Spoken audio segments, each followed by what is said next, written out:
नमस्कार, मी ॲडव्होकेट स्नेहा दीक्षित नवीन व्हिडिओमध्ये आपणा सर्वांचं स्वागत करते।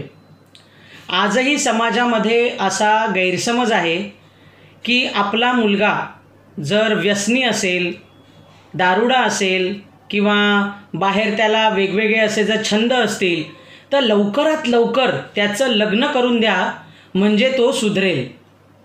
काही जणांवर त्याचा चांगला परिणाम होतो, काही जण सुधारतात देखील, परंतु काही जण अजिबात सुधरत नाहीत। काल माझ्याकडे एक 75 वर्षाची एक शिक्षिका आजी आली होती। त्या मला त्यांचं थोडीफार स्टोरी सांगत होत्या। त्यांना बनवायचं होतं इच्छापत्र। त्यांनी त्यांच्या मुलाचं लग्न करून दिलं। त्यांना असं वाटलं की चला आता मुलगा सुधरेल, पण मुलगा काही सुधारला नाही। त्याचं लग्न झालं, त्याला छानशी आता मुलगी आहे, परंतु ताण म्हणा किंवा बायकोचा त्रास म्हणा किंवा घरातली काही वादविवाद भांडणं म्हणा, ज्यामुळे दोन्ही किडनी फेल होऊन तो मुलगा ह्या आपल्या आईच्या आधीच एक्सपायर्ड झाला। आता जी सून आहे ती जेव्हा दोघं नवरा आणि बायको म्हणजे मुलगा आणि सून जेव्हा जिवंत होते तेव्हा देखील स्वतःच्या आईला तो छळायचा।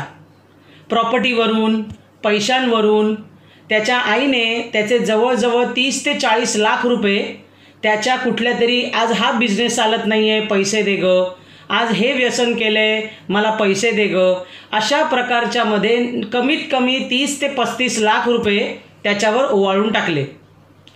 बायको देखील आता सासूशी म्हणजे आधी वागतही नव्हती आणि आता तर त्याहून वागत नाही। परंतु आता गंमत अशी आहे की त्या ज्या आजी आहेत त्या घरामध्ये एकट्या राहतात। त्या देखील विधवा आहेत। त्यांचे मिस्टर जे होते ते शिक्षकी पेशातले होते, त्यामुळे आता त्यांना अर्ध पेन्शन आपल्या नवऱ्याचं त्यांना मिळतं आहे आणि आजींची तशी परिस्थिती सुस्थितीची आहे, त्याच्यात काही वादविवाद नाही। परंतु आता मला इच्छापत्र करायचं आहे। माझी जेवढी काही संपत्ती उरलेली आहे ती मला माझ्या मनानुसार त्याचं वाटप करायचं आहे, असं त्या आजी माझ्याकडे प्रपोजल घेऊन आल्या होत्या। मग त्यांना सजेस्ट केलं तेव्हा त्यांच्यातली जी अशी कोपऱ्यातली एक आई होती ती कुठेतरी जागी झाली। त्या म्हणाल्या, मॅडम मला माहिती आहे माझ्या मुलाने आणि माझ्या सुनेने मला प्रचंड छळलेलं आहे।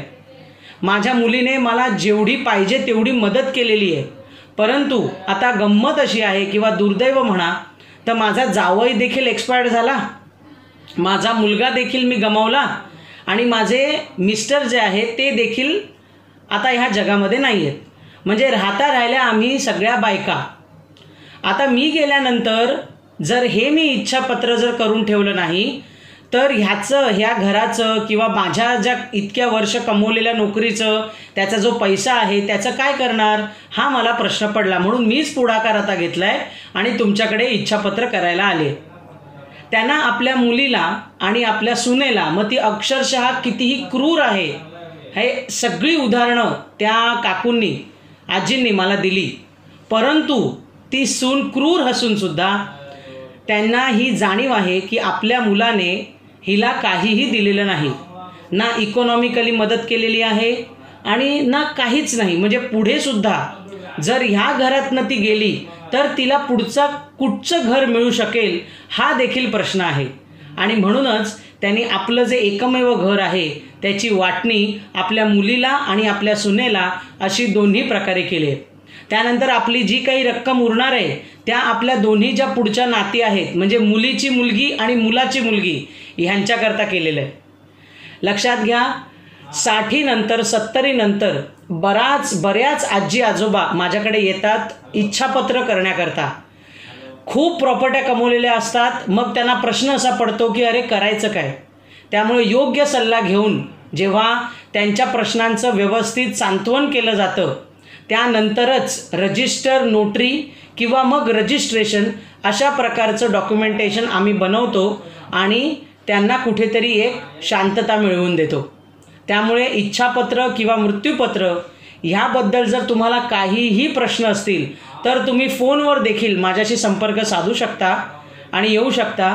ही इच्छापत्राची जी सर्व्हिस आहे ती देण्याकरता मला सदैव आनंद होतो कारण आजी आजोबांचं जे एक आयुष्य असतं ना, ते माझ्यासमोर उलगडलं जातं. काम करताना अतिशय आनंद होतो. व्हिडिओ जास्तीत जास्त शेअर करा, चॅनलला सबस्क्राईब करा आणि नवीन नवीन आजांच्या स्टोरीज आता मी ह्या इच्छापत्रांच्या निमित्ताने, ह्या विषयाच्या निमित्ताने आपल्या सर्वांशी इथे बोलणार आहे. धन्यवाद.